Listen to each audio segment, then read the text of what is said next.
Hello, class. This is Professor Raft. I'm tuning in again from the Holy Land. Now we're in Marketing Management, Chapter 12. We're talking about the marketing of services. We spoke about pricing, products. Let's talk about service. Service is any service we render, such as legal services, educational services, restaurants, which is a combination of service and product. So let's talk about the marketing of services. Okay. Let the show begin. Services, we're on slide number 2. The American Marketing Association defines a service as service products that are intangible or at least substantially so. Services, activities performed by sellers and others that accompany the sale of a product and that aid in exchange or its utilization. So customer service that comes along with a physical product is something that is intangible. You don't feel it. I mean, you can get annoyed with it if it's not good, but it's not a tangible thing. You can't touch good customer service.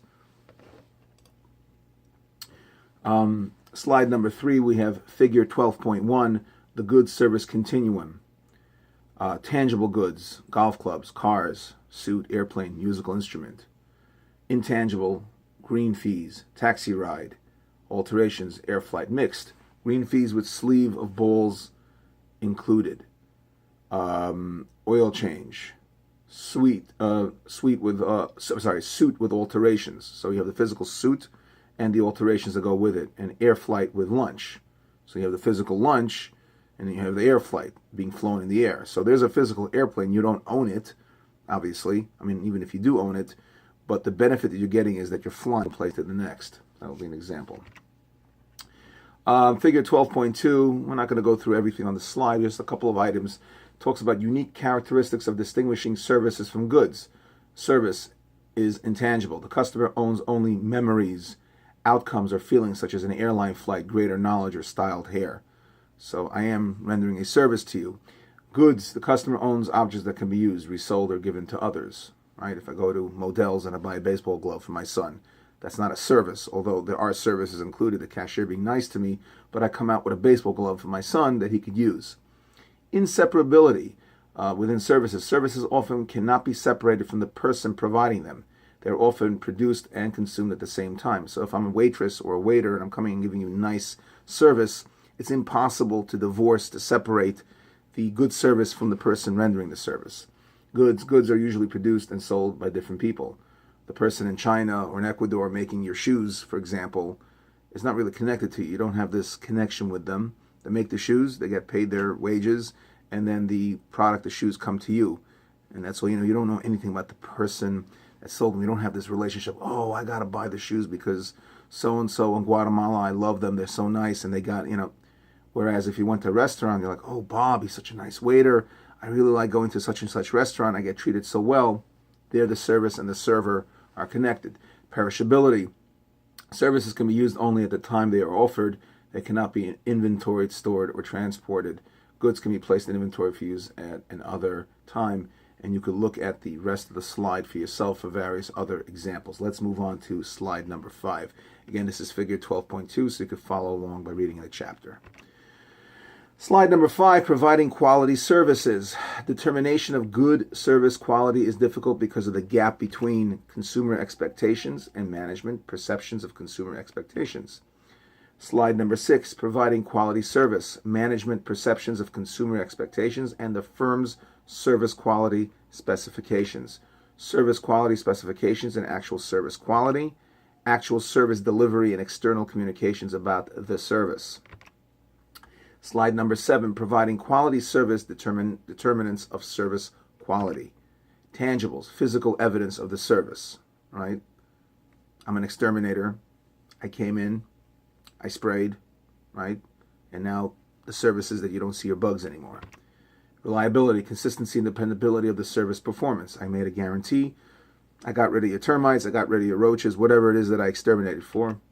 And responsiveness, willingness or readiness of employees or professionals to provide the service and the service afterwards. So, for example, if I'm an exterminator and I give you a guarantee that for a year you won't see roaches, and 6 months after I come, you see roaches again, and obviously we're talking about a situation where you didn't bring them in or do anything that would void the warranty, but for argument's sake, of course, my service would be good or bad depending on whether or not I renege on what I said I would do.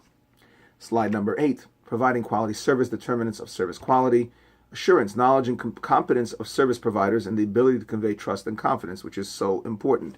And in today's day and age, where we have the internet and WhatsApp and all these other social media platforms, if somebody renders bad service or somebody's not good, then of course, news travels very, very quickly.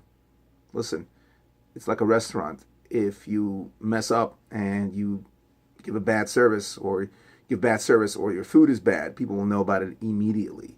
If you're not nice and you sell shoes or whatever it is that you do and you have mean salespeople, people find it. Don't go to so-and-so. Oh my gosh, you went to so-and-so? Oh, they're horrible. People talk. And especially with social media, people talk, and there are a lot of listeners. Facebook, for example. You put up a post, hey, I just went to this great restaurant. You have all these foodie websites, all these wonderful things. Look what I just ate. I posted this. News travels fast. Empathy. Service providers' efforts to understand the customer's needs. And not just understand the needs, but the extent to which they'll go to make sure that you're happy. Zappos, for example, empower their customer service people to make people happy at almost all costs. Slide number 9, customer satisfaction measurement, which is so important. Research on service quality and customer satisfaction focuses on 2 key issues: understanding the expectations and requirements of the customer. And we're dealing with total quality management, TQM, which is a high level. If you remember that from your principles of management, the customer will set the amount of quality that is necessary. You have to strive to not just meet that, but to really beat that and to, so to speak, blow their minds away. Determining how well a company and its major competitors are succeeding in satisfying these expectations and requirements. We now finished slide number 9 in chapter 12, now moving on to slide number 10. Critical components of internal marketing. Careful selection, process, and hiring frontline employees. Right person, right role. Customer service, you have to hire happy, nice people. If you hire the wrong kind of person to be a receptionist in a doctor's office and they see a sour face, a person walks in, especially if we're talking about some doctor, we're not talking about a dentist office, even there, but let's say you're talking about a critical care unit, an cancer infusion center, and you have a nasty front end secretary where he or she just gives off this bad aura. That's terrible. That's going to, even if the service is amazing, meaning that the doctors are great, but that initial interaction is going to be a negative one. Clear, concrete message. Significant modeling by managers. Managers have to set the tone and have to walk the walk and talk the talk. Energetic follow-through process, making sure that you're happy with the product. This is especially true. I've seen this with car purchases. Customer service will call you 2 or 3 weeks later, like Honda. Hey, are you happy with your product? Tell us about it. Emphasis on good attitudes. Now we're in slide number 11. Internal marketing. Process by which managers actively encourage, stimulate, and support employee commitment to the organization and its customers. Slide number 12. Obstacles in service marketing. Reason for the lack of innovative marketing on the part of service marketers. Limited view of marketing. Lack of strong competition. Lack of creative management, which is always bad. No obsolescence. Slide number 13, the service challenge. Constantly develop new services that will better meet customer needs and always keep in touch with your customers. Improve on the quality and variety of existing services. Provide and distribute services in a manner that best serves the customer, understanding their needs and always coming up with what you think people will want. Banking, slide number 14. Buy or be bought is the new watchword. It is becoming an increasingly technology-driven business. Banks have learned the value of bundling services. Competition between banks and other financial institutions will continue to intensify. And I can tell you from personal experience, one of the things I look at for banks, besides nice customer service, is how tight they are with security. Not to mention names, because I don't want to go on the record, but there's a certain bank that I had to do with at a job that I was working at, and they goofed big time. We had a check for almost $10,000 that was cleared. There was a clear forgery, and I was very, very unimpressed with their security measures. And I'll be honest with you, if I had to open a business account, there'd be no way I would go to that particular bank because of the way that they handled it. It was an absolute disaster. The signatures were off, the fonts on the check. It was such an obvious example of fraud, that they should have caught it, and I didn't feel that they had the technology to deal with that. Healthcare. The inseparability characteristics presents a handicap because users literally place themselves in the hands of the seller. Benefit of the Health Maintenance Organization, otherwise known as the HMO. But let me tell you something, HMOs are really pieces of work. I could tell you from being in the medical industry, rarely do you see an HMO that really cares about the insured. They pretty much care about their bottom line most of the time. The denial process, there in most HMOs, again, not mentioning who, what, where, and when, but most HMOs are denial based. They try to go out of their way to deny services or lower the amount of services, and they'll lower the amount that the provider gets. And it's a matter of constant fighting with them, and that's not the way it should be. We're dealing with critically ill people. So again, slide 16, healthcare, ability to have all ailments treated at one facility. That's great if you can do that. That's a wonderful way of handling it, bundling your services. Payment of a fixed fee for services. And again, without getting into too much the medical billing, it's a little bit hard in certain medical industries because there are different levels of service. It's kind of hard to give a fixed fee. Maybe you can give a fixed fee for a particular type of service. But even then, that's an issue because there are so many cost factors that come into play that change over time. And unfortunately, many times the HMOs will not increase their payment with your costs, such as salaries and rent and all that. Because remember, even if you give a level 1 visit for a hospital, for a physician interaction, and the rent goes up or salaries go up, they're not going to give you the difference in how much the salaries went up or how much the rent went up. They're just going to give you their standard rate. And over time, you're going to end up losing more and more and more and more. Encouragement of preventive versus remedial treatments. Oh, preventive, I'll give you an example. HMOs are quite smart. They'll pay for your gym membership because they feel that by paying for your gym membership, they're going, and if you use the gym, obviously, not just having a membership, but actually demonstrating that you have attended the gym 3-4 times a week regularly.